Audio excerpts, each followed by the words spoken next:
എല്ലാവർക്കും നമസ്കാരം. ഡോക്ടർ സൗമ്യ സരനാണ്.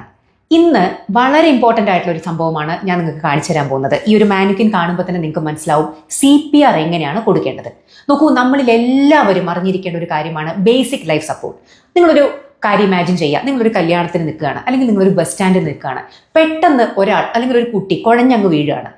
അദ്ദേഹത്തിന് അല്ലെങ്കിൽ ആ കുട്ടിക്ക് ചിലപ്പോൾ ജീവൻ കൊടുക്കാൻ നിങ്ങൾക്ക് BLS അറിയുമെങ്കിൽ സാധ്യമാവും. പലർക്കും ഒരു വിചാരമുണ്ട്, മെഡിക്കൽ ആളുകൾക്ക് മാത്രം അറിയേണ്ട ഒരു കാര്യമാണ്, അല്ലെങ്കിൽ ഫയർ ആൻഡ് സേഫ്റ്റിക്കാർക്ക് മാത്രം അറിയേണ്ട ഒരു കാര്യമാണ് ബേസിക് ലൈഫ് സപ്പോർട്ട്. അല്ല, നമ്മളിൽ ഓരോരുത്തർക്കും അറിയേണ്ട ഒരു കാര്യമാണ്. കാരണം ഇത് സംഭവിക്കുന്ന സമയത്ത് 99.99% അവിടെ ഒരു മെഡിക്കൽ ഡോക്ടറോ നഴ്സോ ഭാഗ്യം ഉണ്ടെങ്കിൽ ഉണ്ടാവാം, ഇല്ലെങ്കിലും അധിക സമയവും സാധാരണ ജനങ്ങളാണ് ഇത് കണ്ടുകൊണ്ട് അവിടെ നിൽക്കുന്നുണ്ടാവുക. അപ്പൊ നമ്മളിൽ ഓരോരുത്തർക്കും അറിഞ്ഞിരിക്കേണ്ട കാര്യമാണ് ബേസിക് ലൈഫ് സപ്പോർട്ട്. വളരെ സിമ്പിളാണ്. ഞാൻ ഇന്ന് ഈ ഒരു മാനിക്വിനിൽ നിങ്ങൾക്ക് അത് കാണിച്ചു തരാം. ആദ്യം അറിയേണ്ടത് ആർക്കാണ് CPR കൊടുക്കേണ്ടത് എന്നാണ്. പലർക്കും ഒരു തെറ്റിദ്ധാരണയുണ്ട്, തലചുറ്റി വീണ് കഴിഞ്ഞാൽ ഉടൻ തന്നെ പോയി കൊടുക്കേണ്ട ഒന്നാണ് CPR. അത് ഞാൻ പറയാൻ കാരണമുണ്ട്. ഇപ്പോൾ ഈ ജനുവരി 26-ന് 2026 ജനുവരി 26-ന് നമ്മുടെ റിപ്പബ്ലിക് ഡേക്ക് മന്ത്രിയായിട്ടുള്ള കടന്നപ്പള്ളി രാമചന്ദ്രൻ സാറ് തലചുറ്റി വീണു. അദ്ദേഹം സ്റ്റേജിൽ നിൽക്കുന്ന സമയത്ത് പെട്ടെന്ന് അങ്ങ് ബോധം കെട്ടു വീണു. പലരും അതിന്റെ താഴെ, ആ ഒരു വീഡിയോന്റെ താഴെ എഴുതിയിരിക്കുന്നത് കണ്ടു, ഈ ഡോക്ടർ അവിടെ ഇത്രയും പോലീസുകാരുണ്ടായിരിക്കും, ആർക്കും CPR കൊടുക്കാൻ അറിയില്ലല്ലോ എന്ന്. അപ്പൊ പലരുടെയും വിചാരം എന്താണെന്ന് വെച്ച് കഴിഞ്ഞാൽ, ഒരാൾ തലചുറ്റി വീണ് കഴിഞ്ഞാൽ കൊടുക്കേണ്ട ഒന്നാണ് CPR എന്നാണ്. അല്ല, CPR എന്നത് കാർഡിയോ പൾമിനറി റിസസിറ്റേഷൻ എന്നാണ്. അതിൽ തന്നെ കാർഡിയാക്, അതായത് ഹൃദയത്തിന് നമ്മൾ ഇതാണല്ലോ ഇങ്ങനെ കൊടുക്കുന്നതാണല്ലോ CPR, അതാണ് അതിന്റെ പ്രധാന ഭാഗവും. അപ്പൊ നമ്മൾ ഒരു കാർഡിയാക് അറസ്റ്റ് കേസിലാണ് CPR കൊടുക്കേണ്ടത്. അതായത് ഒരു ആള് തലചുറ്റി വീഴുന്നു, നിങ്ങൾ പോയി നോക്കുമ്പോൾ അദ്ദേഹത്തിന് ഹൃദയമിടിപ്പുമില്ല, ശ്വാസവുമില്ല. ഞാൻ ഒന്നുകൂടി പറയുകയാണ്, ഹൃദയമിടിപ്പില്ല, നോ പൾസ്, നോ ബ്രീത്തിങ്, ശ്വാസവും എടുക്കുന്നില്ല. ഈ രണ്ടവസ്ഥയിലും കൂടി ഉണ്ടെങ്കിൽ മാത്രമാണ് നമ്മൾ CPR തുടങ്ങേണ്ടത്. നിങ്ങൾ ഒരാൾ തലചുറ്റി വീണ ഉടൻ തന്നെ പോകുമ്പോൾ അദ്ദേഹം ശ്വാസം എടുക്കുന്നുണ്ട്, ഹൃദയമിടിപ്പിനും കുഴപ്പമില്ല എന്നുണ്ടെങ്കിൽ CPR കൊടുക്കേണ്ട ആവശ്യമില്ല, എത്രയും വേഗം ഹോസ്പിറ്റലിലേക്ക് എത്തിക്കുകയാണ് വേണ്ടത്. പക്ഷേ ശ്വാസവുമില്ല, ഹൃദയമിടിപ്പും ഇല്ലെങ്കിൽ അത് ആദ്യം മനസ്സിലാക്കുക, CPR കൊടുക്കേണ്ടത് അങ്ങനെ ഒരു സിറ്റുവേഷനിലാണ്. അപ്പൊ നമ്മൾ ആദ്യം ഇപ്പൊ ഇതൊരാളാണെന്ന് സങ്കല്പിക്കൂ. ഇദ്ദേഹം തലചുറ്റി വീണു, ഞാൻ മാത്രമേ അവിടെ ഉള്ളൂ, അല്ലെങ്കിൽ മേ ബി ഒരു 3-4 ആളുകൾ ഉണ്ടെന്ന് വെക്കുക. എന്താണ് നമ്മൾ ആദ്യം ചെയ്യേണ്ടത്? നമ്മൾ ആദ്യം ചെയ്യേണ്ടതെന്ന് പറഞ്ഞു കഴിഞ്ഞാൽ, എവിടെയാണോ തലചുറ്റി വീണത്, ചിലപ്പോൾ റോഡ് സൈഡിലായിരിക്കാം, റോഡിന്റെ നടുക്കായിരിക്കാം. അപ്പോൾ ഒരു അപകടകരമായിട്ടുള്ള ഒരു സിറ്റുവേഷനിലാണെങ്കിൽ ആദ്യം ചെയ്യേണ്ടത് ആ പേഷ്യന്റിനെ അല്ലെങ്കിൽ ആ മനുഷ്യനെ സേഫ് ആയിട്ടുള്ള ഒരു സ്ഥലത്തേക്ക് മാറ്റി കിടത്തുക എന്നതാണ്. കാര്യം നമുക്ക് CPR കൊടുക്കണമെങ്കിൽ നമ്മൾ ആ ഒരു സിറ്റുവേഷൻ അല്ലെങ്കിൽ ആ ഒരു പരിസ്ഥിതി സേഫ് ആയിട്ട് ഒരു സ്ഥലത്തേക്ക് ആദ്യം അദ്ദേഹത്തിനെ മാറ്റിക്കിടത്തണം. ഇപ്പോൾ ഞാൻ ഒരാളെ തലചുറ്റി വീണ ആളെ നല്ലൊരു സ്ഥലത്തേക്ക്, സേഫ് ആയിട്ടുള്ള സുരക്ഷിതമായിട്ടുള്ള സ്ഥലത്തേക്ക്, അടുത്ത് തന്നെ, അല്ലാതെ കുറെ ദൂരെയല്ല, അടുത്ത് തന്നെ ഒരു സ്ഥലത്തേക്ക് മാറ്റി കിടത്തി. എന്നിട്ട് ആദ്യം തന്നെ അദ്ദേഹത്തിന്റെ 2 ചുമലിലും, ഇപ്പോൾ ബോധമില്ലാതെ കിടക്കുകയാണ്, 2 ചുമലിലും അത്യാവശ്യം ശക്തിയായി തട്ടി, ഓക്കെ ആണോ ഇങ്ങനെ ഉറക്കെ ചോദിക്കണം. അതെന്തിനാണ്? അദ്ദേഹം നമ്മളോട് റെസ്പോണ്ട് ചെയ്യുന്നുണ്ടോ എന്ന് അറിയാനാണ്. അപ്പോൾ 2 ചുമലിലും അത്യാവശ്യം നല്ല ശക്തിയോടുകൂടി തട്ടി, ഓക്കെ ആണോ, എന്താ പറ്റിയത് എന്ന് അദ്ദേഹത്തോട് ഉറക്കെ 2-3 തവണ ചോദിക്കുക. അദ്ദേഹം റെസ്പോണ്ട് ചെയ്യുന്നില്ല അല്ലേ? അപ്പൊ എന്താ ചെയ്യേണ്ടത്? നിങ്ങൾ തനിച്ചാണ് എന്നുണ്ടെങ്കിൽ സഹായത്തിന് ആരെങ്കിലും അടുത്തുണ്ടോ എന്ന് അന്വേഷിക്കുക. അല്ലെങ്കിൽ ഉടൻ തന്നെ നിങ്ങളുടെ മൊബൈലിൽ നിന്ന് എമർജൻസി ആംബുലൻസോ, നിങ്ങൾക്ക് അങ്ങനെ ആംബുലൻസിന്റെ എന്തെങ്കിലും വിളിക്കാനുള്ള നമ്പർ, എമർജൻസി നമ്പറുകൾ, അല്ലെങ്കിൽ പോലീസിന്റെ നമ്പർ, ഏതെങ്കിലും എമർജൻസി നമ്പറിൽ ഉടൻ തന്നെ നിങ്ങൾ കോൺടാക്ട് ചെയ്യണം. കൂടെ ഒരാൾ ഉണ്ടെങ്കിൽ നിങ്ങൾ CPR തുടങ്ങുന്നതിന്റെ കൂടെ അദ്ദേഹത്തിന് ഒരു എമർജൻസി, പെട്ടെന്നൊരു ഹെൽപ്പ്, കാരണം 1-2 ആളുകൾക്ക് ഡീൽ ചെയ്യാൻ പറ്റുന്ന ഒരു കാര്യമല്ല. എമർജൻസി ആയിട്ടുള്ള CPR ചെയ്യാൻ 2 പേരുടെ ആവശ്യമുള്ളൂ മിനിമം, അല്ലെങ്കിൽ ഒരാളായാലും മതി. പക്ഷേ ഇദ്ദേഹത്തിനെ പെട്ടെന്ന് തന്നെ ഒരു മെഡിക്കൽ സംവിധാനത്തിലേക്ക് എത്തിക്കണമല്ലോ. അപ്പൊ അതുകൊണ്ട് തന്നെ കോൾ ഫോർ ഹെൽപ്പ്. എന്താണ് ഒരു ഹെൽപ്പ്? അതൊരു ആശുപത്രി ആവാം, മെഡിക്കൽ ആംബുലൻസ് ആയിരിക്കാം, അല്ലെങ്കിൽ പോലീസ് ആയിരിക്കാം. ഒരു ഹെൽപ്പ് നിങ്ങൾ വിളിക്കുക എന്നുള്ളത് വളരെ ഇമ്പോർട്ടൻ്റ് ആണ്. പിന്നെ നിങ്ങൾ നോക്കേണ്ടത്, ഞാൻ ആദ്യമേ പറഞ്ഞു, ഇതൊക്കെ വിത്തിൻ സെക്കൻഡ്സ് ചെയ്യേണ്ട കാര്യം കേട്ടോ. നിങ്ങൾ തനിച്ചാണെങ്കിൽ നിങ്ങൾ ഇയാളെ ഇവിടെ ഇട്ട് ഓടിപ്പോവുകയല്ല വേണ്ടത്, ഇദ്ദേഹത്തിന് ഉടൻ തന്നെ CPR സ്റ്റാർട്ട് ചെയ്യാണ് വേണ്ടത്. കൂടെ ഒരാൾ ഉണ്ടെങ്കിലത്തെ കാര്യം ഞാൻ പറഞ്ഞത് ഒരു കോൾ ഫോർ ഹെൽപ്പ്. അടുത്ത് നമ്മൾ നോക്കേണ്ടത്, ഞാൻ പറഞ്ഞല്ലോ, പൾസും ബ്രീത്തിങ്ങും ഉണ്ടോ എന്ന് നോക്കുകയാണ് വേണ്ടത്. പൾസ് ഉണ്ടോ എന്ന് എങ്ങനെയാ നോക്കുക? ഇദ്ദേഹത്തിന്റെ നമുക്കിവിടെ കരോട്ടിഡ് പൾസേഷൻസ് നോക്കാൻ പറ്റും. നിങ്ങൾക്ക് അറിയാലോ, നമ്മുടെ കഴുത്തിൽ ഇങ്ങനെ മിടിപ്പ് നിങ്ങൾ കണ്ടിട്ടില്ലേ? നമ്മുടെ തലച്ചോറിലേക്ക് രക്തം കൊണ്ടുപോകുന്ന വലിയ ധമനികളുണ്ട് ഇവിടെ. അപ്പൊ അതുകൊണ്ട് തന്നെ ഇവിടെ നമ്മുടെ വിരലുകൾ കൊണ്ട് സ്പർശിച്ച് നോക്കിക്കഴിഞ്ഞാൽ അദ്ദേഹത്തിന് ഈ ഭാഗത്ത് ഹൃദയമിടിപ്പ്, അതായത് രക്തധമനികളിൽ പോകുന്നുണ്ടോ, ആ ഒരു മിടിപ്പുണ്ടോ എന്ന് നമുക്ക് മനസ്സിലാക്കാൻ പറ്റും. നിങ്ങൾ തൊട്ട് നോക്കുന്ന സമയത്ത് ഇദ്ദേഹത്തിന് മിടിപ്പില്ല. നിങ്ങൾ നോക്കുമ്പോൾ ശ്വാസോച്ഛ്വാസം എടുക്കണമെങ്കിൽ ഡെഫിനറ്റ്ലി നമ്മുടെ നെഞ്ചിങ്ങനെ ഉയരും താഴും ചെയ്യുമല്ലോ. ശ്വാസോച്ഛ്വാസം എടുക്കുന്നില്ല, മിടുപ്പുമില്ല എന്നുണ്ടെങ്കിൽ ഉടനെ തന്നെ നിങ്ങൾ എന്ത് ചെയ്യണം? CPR സ്റ്റാർട്ട് ചെയ്യണം. അപ്പോൾ എങ്ങനെയാണ് ഒരു പ്രോപ്പറായിട്ട് CPR കൊടുക്കുക?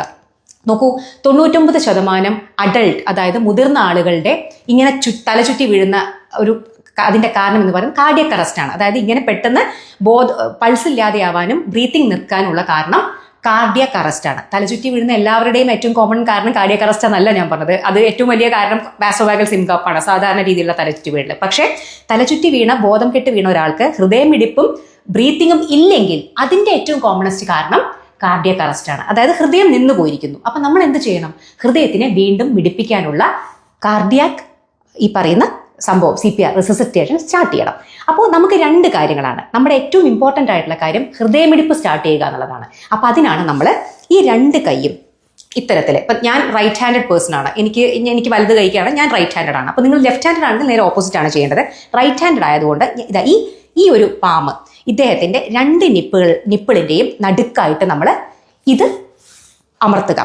ഈ പറയുന്ന നമ്മുടെ ഈ ഒരു ഇതുണ്ടല്ലോ, ഇത് ഇങ്ങനെയൊന്നും ആയി പോകരുത് കേട്ടോ. ഇത് സ്ട്രെയിറ്റ് ആയിരിക്കണം. അതായത് നമ്മുടെ ഷോൾഡർ, എൽബോ ഇത് കറക്റ്റ് ഒരു സ്ട്രെയിറ്റ് ലൈനിലായിരിക്കണം. എന്നിട്ട് നമ്മുടെ ഇടത്തെ കൈ കൊണ്ട് ഇതിനെ ഇങ്ങനെ നമ്മൾ മുഷ്ടി പിടിക്കില്ലേ, അതുപോലെ ഇത്തരത്തിൽ ഈ രീതിയിൽ പിടിക്കുക. ഇത് 2 നിപ്പിൾ ലൈൻ്റെ നടുക്കായിട്ട് ജസ്റ്റ് താഴെയായിട്ട്. ഓക്കെ, അതാണ് അതിൻ്റെ ആ ഒരു സ്ഥാനം. അപ്പോൾ ഇത് അധികവും ഞാനിപ്പോൾ ഒരു ടേബിളിൻ്റെ മേലെയാണ് വെച്ചിരിക്കുന്നത്. അധികം ഇത് നിലത്തൊക്കെ ആയിരിക്കും, നമുക്ക് നിലത്തായിരിക്കുമല്ലോ നമ്മൾ അധികം ആൾ വീണ് കിടക്കുമുണ്ടാവുക. അപ്പം നിങ്ങൾ ഇങ്ങനെ ഈ ഒരു പൊസിഷനിൽ, ഇതിൻ്റെ മുകളിൽ ഈ ഒരു പൊസിഷൻ ആയിരിക്കണം. നിങ്ങളിപ്പോൾ 2 കാലും ഞാൻ വേണമെങ്കിൽ അത് കാണിച്ചു തരാം. പക്ഷേ ഇതിൻ്റെ ഇമ്പോർട്ടൻ്റ് ആയിട്ടുള്ള കാര്യം എന്ന് പറഞ്ഞു കഴിഞ്ഞാൽ ഇത് രണ്ടും, ഈ 2 കൈകളും സ്ട്രെയിറ്റ് ലൈനിൽ വേണം വരാൻ. എന്നിട്ട് വേണം നിങ്ങളുടെ, അപ്പോൾ മാത്രമേ നിങ്ങൾക്ക് ആ പ്രഷർ, താഴേക്കുള്ള ത്രസ്റ്റ് നിങ്ങൾക്ക് കൊടുക്കാൻ സാധിക്കും. പിന്നെ എങ്ങനെയാണ് കൊടുക്കുക? എത്ര തവണ കൊടുക്കണം? 30 തവണയാണ് കൊടുക്കേണ്ടത്. 30 തവണ നിങ്ങൾ കാർഡിയക് കംപ്രഷൻ കൊടുത്തതിന് ശേഷം 2 ബ്രത്ത് കൊടുക്കണം. ഓക്കെ, ഈ 2 ബ്രത്ത് എങ്ങനെയാണ് കൊടുക്കുക? നമ്മുടെ കയ്യിൽ വേറെ ഉപകരണങ്ങളൊന്നുമില്ല, മൗത്ത് ടു മൗത്ത് മാത്രമേ കൊടുക്കാൻ സാധിക്കൂ. മൗത്ത് ടു മൗത്ത് ബ്രത്ത് എങ്ങനെയാണ് കൊടുക്കുക എന്നുള്ളത് ഇതിന് ശേഷം ഞാനൊരു ചെറിയ വീഡിയോ നിങ്ങൾക്ക് കാണിച്ചു തരാം. അതിൽ കൃത്യമായിട്ട് എങ്ങനെയാണ് മൗത്ത് ടു മൗത്ത് ബ്രത്ത് കൊടുക്കുക എന്നുള്ളത് കൃത്യമായി കാണിച്ചിട്ടുണ്ട്. സോ ഞാൻ ഇവിടെ കറക്റ്റായിട്ട് വെച്ചു. എങ്ങനെയാണ് പിന്നെ കൊടുക്കേണ്ടത്? 1 2 3 4 5 6 7 8 9 10 11 12 13 14 15 16 17 18 19 20 21 22 23 24 25 26 27 28 29 30. 30 തവണ കൊടുത്തതിന് ശേഷം മൗത്ത് ടു മൗത്ത്, അതായത് അദ്ദേഹത്തിൻ്റെ വായ, അത് ആ വീഡിയോ കൃത്യമായിട്ട് കാണുക. ഞാനിപ്പോൾ കറക്റ്റും ജസ്റ്റ് ഒന്ന് കാണിച്ചു തരുന്നേ ഉള്ളൂ. 2 ഇവിടെ നല്ല സീല് വേണം. നമ്മുടെ മൗത്ത് നമ്മുടെ വായ അദ്ദേഹത്തിൻ്റെ വായുവുമായിട്ട് കറക്റ്റ് സീല് വേണം. കാരണം എങ്കിൽ മാത്രമേ വായയിലൂടെ നമുക്ക് ആ ശ്വാസം ഉള്ളിലേക്ക്, അദ്ദേഹത്തിന്റെ ശ്വാസകോശത്തിലേക്ക് എത്തുകയുള്ളൂ. ഇത് മൂക്ക് അടച്ചിട്ട് ഇങ്ങനെയാണ്, ഇത്തരത്തിലാണ് 2 റെസ്ക്യൂ ബ്രത്ത് എന്ന് പറയും. 30 തവണ കാർഡിയക് കംപ്രഷൻ കൊടുത്തതിന് ശേഷം 2 റെസ്ക്യൂ ബ്രത്ത് നിങ്ങൾ കൊടുക്കണം. എഗെയിൻ കണ്ടിന്യൂ ചെയ്യുക. 1 2. ഇനി ഞാൻ വേണമെങ്കിൽ അത് ഒരു നിലത്ത് വെച്ചിട്ട് കാണിച്ചു തരാം. ഒരു പേഷ്യന്റ് കിടക്കണമെന്നുണ്ടെങ്കിൽ നിങ്ങൾ ഇത്തരത്തിൽ ഇപ്പോൾ ഇതാണല്ലോ ഒരു റിയൽ ലൈഫ് സിറ്റുവേഷൻ. അപ്പോൾ ഈ രീതിയിലാവുമ്പോൾ ഇതേ രീതിയിൽ തന്നെ 2 കാല് കുത്തിയിരുന്ന് ഇത്തരത്തിൽ, ഇത് കുറച്ചും കൂടി ഈസിയാണ് കൊടുക്കാൻ, അവിടെ നമുക്ക് കൊടുക്കണേക്കാട്ടും. അപ്പോൾ 1 2 3 4 5 6 7 8 9 10 11 12 13 14 15 16 17 18 19 20 21 22 23 24 25 26 27 28 29 30. ഇത്തരത്തിൽ കൊടുത്ത് 2 റെസ്ക്യൂ ബ്രത്ത് കൊടുക്കുന്നു. അപ്പോൾ ഇത് എങ്ങനെയാണ് നിങ്ങൾ ഇവിടെ കൊടുക്കേണ്ടത്? ഇതിന് എന്തെങ്കിലും ചില ആളുകൾ ഇപ്പോൾ 1 2 3 4 5 6 ഇത് ശരിക്കുള്ള CPR അല്ല. ഒരേ താഴത്തേക്ക് 1 2 3 4 ഇതും തെറ്റാണ്. അപ്പോൾ 1 മിനിറ്റിൽ 100 മുതൽ 120 കംപ്രഷൻ എന്നുള്ളതാണ് കണക്ക്. 1 മിനിറ്റിൽ, അതായത് 60 സെക്കൻഡിൽ ഇങ്ങനെ 30 30 30 30 അങ്ങനെ 100 to 120 കംപ്രഷൻ. അപ്പോൾ അതാണ് ഏകദേശം ഒരു കണക്ക്. ഇനി എത്രത്തോളം താഴോട്ട് പോകണം? അതായത് ഇപ്പം നിങ്ങളിങ്ങനെ ചെയ്യുമ്പോൾ താഴോട്ട് ഇത് താഴോട്ട് പോകുന്നില്ലേ? അപ്പോൾ അത് എത്ര വേണം? ആ ഡെപ്ത് എന്ന് പറയുന്നത് 5 സെൻറ്റിമീറ്റർ ആണ്. നിങ്ങൾ അതിന് താഴെ ഇപ്പോൾ ഇങ്ങനെ കൊടുത്തിട്ടും കാര്യമില്ല. ഒരുപാട് താഴേക്ക് അമർത്തിയാലും പ്രശ്നമാണ്. അത് വാരിയലൊക്കെ പൊട്ടാൻ ഇടവരുത്തും. അപ്പോൾ അതുകൊണ്ട് ഇത് 5 സെന്റിമീറ്റർ ആണ് ഇത് താഴേക്ക് ഡെപ്ത് പോവേണ്ടത്. ഇതിന്റെ വേഗത എന്ന് പറയുന്നത് 1 മിനിറ്റിൽ 100 മുതൽ 120 വരെ ആണ് ചെസ്റ്റ് കംപ്രഷൻ നമ്മൾ കൊടുക്കേണ്ടത്. 30 കംപ്രഷൻ കൊടുക്കുക, 2 റെസ്ക്യൂ ബ്രത്ത് കൊടുക്കുക. 30 കംപ്രഷൻ കൊടുക്കുക, 2 റെസ്ക്യൂ ബ്രത്ത് കൊടുക്കുക. ഇത് എത്ര നേരം വരെ കൊടുക്കണം? ഒന്നുകിൽ ഓരോ 2 മിനിറ്റിലും അദ്ദേഹത്തിന്റെ ബ്രീത്തിങ്ങും അതുപോലെ തന്നെ പൾസും നമ്മൾ ചെക്ക് ചെയ്തുകൊണ്ടിരിക്കണം. അപ്പോൾ അയാൾക്ക് പൾസ് വന്നു, ബ്രീത്തിങ് അയാൾ ശ്വസിക്കാൻ തുടങ്ങിയെന്നുണ്ടെങ്കിൽ നമുക്ക് പതുക്കെ റിക്കവറി അദ്ദേഹത്തിന് ഒരു ഭാഗത്തേക്ക് ഇടതുവശത്തേക്ക് ചെരിച്ച് കിടത്തി നമുക്ക് ഒരു മെഡിക്കൽ ഹെൽപ്പ് വരുന്നവരെ വെയിറ്റ് ചെയ്യാം. അതർവൈസ് ആ മെഡിക്കൽ ഹെൽപ്പ് വരുന്നത് വരെ നമ്മളിത് കണ്ടിന്യൂ ചെയ്തുകൊണ്ടേയിരിക്കണം. അതായത് ഒരു ആംബുലൻസ് വരുന്നു, നഴ്സുമാരൊക്കെ വരുന്നു, അവരിത് ടേക്ക് ഓവർ ചെയ്യുന്നു, അതുവരെ നമ്മൾ ഈ പറയുന്ന 30:2 30 ചെസ്റ്റ് കംപ്രഷൻസ്, 2 റെസ്ക്യൂ ബ്രത്ത് ഇത് കൊടുത്തുകൊണ്ടേയിരിക്കണം കേട്ടോ. അപ്പോൾ ഇത്തരത്തിൽ, അപ്പോൾ ഇതിപ്പോൾ നമ്മൾ തനിച്ചാണെങ്കിലത്തെ കാര്യമാണ്. ഇപ്പോൾ നമ്മൾ 2 പേരുണ്ടെന്ന് വെക്കുക, 2 പേരുണ്ടെങ്കിൽ കുറച്ചുകൂടി ഈസിയാണ്. കാരണം ഇത് ചെയ്തുകൊണ്ടിരിക്കുക എന്ന് പറയുന്നത് കുറച്ച് ബുദ്ധിമുട്ടുള്ള കാര്യമാണ്. അപ്പോൾ ഒരാൾ ചെസ്റ്റ് കംപ്രഷൻ കൊടുക്കുന്ന സമയത്ത് മറ്റേ ആൾക്ക് ബ്രത്ത് വേണമെങ്കിൽ കൊടുക്കാം, 2 പേരുണ്ടെങ്കിൽ. അങ്ങനെ ഓരോ ഈ 2 മിനിറ്റിലും നിങ്ങൾക്ക് മാറി മാറി, അതായത് നിങ്ങൾ 2 മിനിറ്റോളം ചെസ്റ്റ് കംപ്രഷൻ കൊടുത്തു, ക്ഷീണിച്ചു, നിങ്ങൾക്ക് അതിനുശേഷം ആ ബ്രത്ത് കൊടുക്കുന്ന ആൾക്ക് ഇങ്ങോട്ട് വന്ന് ചെസ്റ്റ് കംപ്രഷൻ സ്റ്റാർട്ട് ചെയ്യുക, ചെസ്റ്റ് കംപ്രഷൻ കൊടുത്ത ആൾക്ക് മാറി ബ്രത്ത് കൊടുക്കാം. അതായത് ആ 2 പേർ മാറി മാറി ഓരോ ഈ 2 മിനിറ്റിലും മാറി മാറി മാറി നമുക്ക് അത് കണ്ടിന്യൂ ചെയ്യാവുന്നതാണ് കേട്ടോ. അപ്പോൾ ഇതാണ് CPR. ഇത് നിങ്ങൾക്ക് ചുറ്റും ആര് ഇത്തരത്തിൽ ഒരു പെട്ടെന്ന് തലചുറ്റി വീഴുന്ന അല്ലെങ്കിൽ കൊളാപ്സ് ചെയ്ത് വീഴുന്ന ഒരു അവസ്ഥ, പക്ഷേ ഓർക്കുക, പൾസ് ഉണ്ടാവാൻ പാടില്ല, അതുപോലെ തന്നെ ബ്രീത്തിങ് ഉണ്ടാവാൻ പാടില്ല. ഇത് 2ഉം ഇല്ലെങ്കിലാണ് നിങ്ങൾ CPR തുടങ്ങേണ്ടത്. അല്ലാതെ തലചുറ്റി വീഴുന്ന എല്ലാവർക്കും കൊടുക്കേണ്ട ഒരു സംഭവമല്ല CPR കേട്ടോ. അപ്പോൾ ഇത് ഒരിക്കൽ കൂടി എല്ലാവരിലേക്കും ഞാൻ വീണ്ടും വീണ്ടും പറയുകയാണ്, നമ്മളിൽ ഓരോരുത്തരും അറിഞ്ഞിരിക്കേണ്ട ഒരു ജീവൻ രക്ഷിക്കാൻ ഉതകുന്ന ഒരു സംഭവമാണ് CPR. അത് എല്ലാവരും അറിഞ്ഞിരിക്കണം. നിങ്ങൾ എല്ലാവരിലേക്കും ഇത് ഷെയർ ചെയ്ത് എത്തിക്കുകയും ചെയ്യണം കേട്ടോ.